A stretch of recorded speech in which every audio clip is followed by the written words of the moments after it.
Good afternoon, everyone. Now we are crossing Irang Bridge for the first time. So the Bailey Bridge at Irang West was swept away because of heavy rain, and today we are crossing Irang Bridge with heavy loads for the first time. And Indian Army has been guarding this new bridge. Yengbiriba mami si Irang thongdagi heavy vehicle lalakoi mami ni akoigi sigi load sina ahanba load ni Irang lalise ahanba thongse ado honorable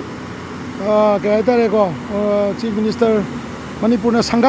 Manipur gi sangadriba thongse miyam gi damak hai tare pochai lan bada kayani ko problem oidana ba jigi lom leiba amadi imphal dagi lakpa gari miyam lan na ba adugumba lan ba hokjare ha ba tare akoina ayana na la le rang se aje akoina la le bisi train dagi porakhiba pot mayam do adugi gari sing duni adugi convoy du akoina puraga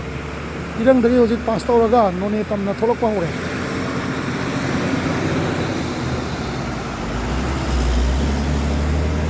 tuba guard tobiri na Indian Army ni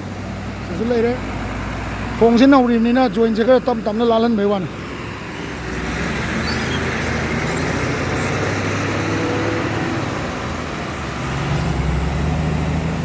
adala iba gari sing se akoi convoy sina ihanan mane Irang lalis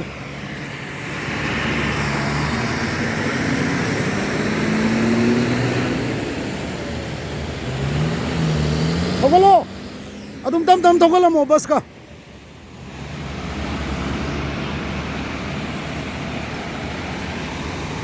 aduna thank you so much